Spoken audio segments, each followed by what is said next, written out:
যে মুয়াজ্জিন ওয়াল মুয়াজ্জিয়ান, অর্থ হচ্ছে যে মুয়াজ্জিন মুয়াজ্জিনকে হত্যা করছে।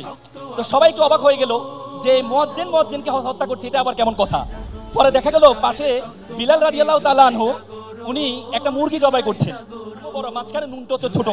তার মানে এটা দ্বারা বুঝাচ্ছেন যে আবু বকর লাম আর আলিফ হচ্ছে ওমর, আর মাঝখানে আলী তুমি হচ্ছে নুনের মতো।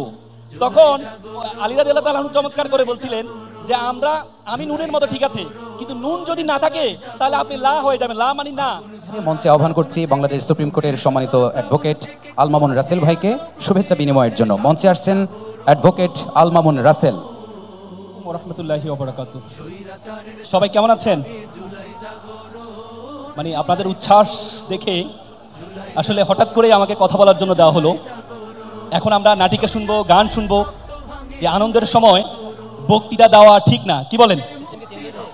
বক্তৃতা মানে বক যোগ তিতা, মানে তিতা বকবকানি।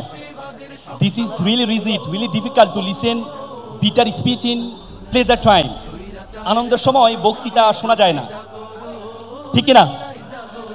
সাইমম যেই উদ্যোগ গ্রহণ করেছে, আসলে সাইমম শব্দের অর্থ হচ্ছে মুরু ঝড়।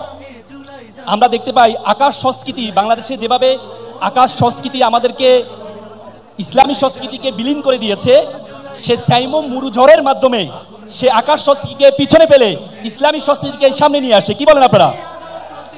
একটা কবিতা বলেছিলাম যে নামের বড়াই করো না তো নাম দিয়ে কি হয়, নামের মাঝে পাবে না তো সকলের পরিচয়। আজকে সাইমমের প্রোগ্রামে এসে বলতে ইচ্ছে করছে যে নামের বড়াই করো তোমরা, নাম দিয়ে সব হয়, নামের মাঝে পাবে সাইমমের পরিচয়। আজকে খুব আমি চমৎকৃত হচ্ছি। আজকে জুলাইয়ের গণ অভ্যুত্থান যে বিপ্লব, এই বিপ্লবের শহীদদের স্মরণে যে চমৎকার আয়োজন করেছে। আমরা 1971 সালে যে স্বাধীনতা, এই স্বাধীনতা নিয়ে অনেকেই অনেক দল মনে করে তারা আমাদেরকে স্বাধীন করেছে, আবার অনেক দেশ মনে করে তাদের সহযোগিতা আমরা স্বাধীন হয়েছি।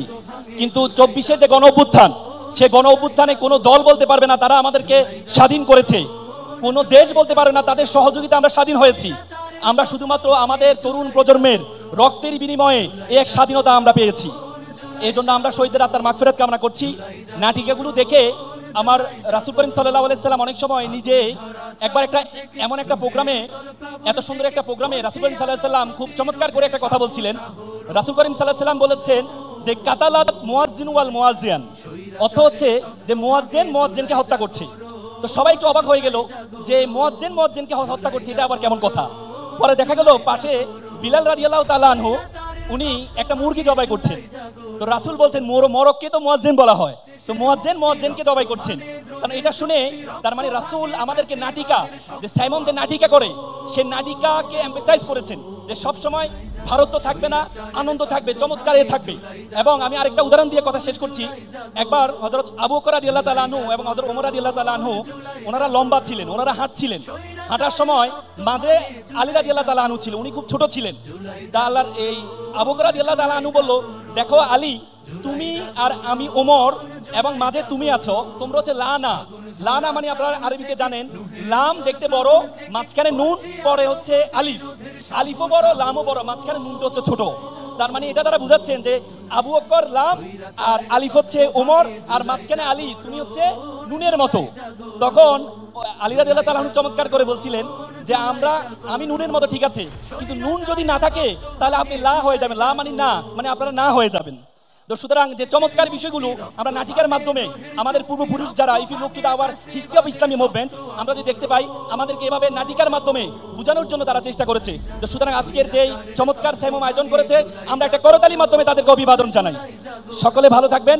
সাইমম আমাকে ইনভাইট করেছে, এই জন্য সাইমমকে অসংখ্য ধন্যবাদ জানাচ্ছি। আমাদের ওয়ালাইকুম রাহমাতুল্লাহ।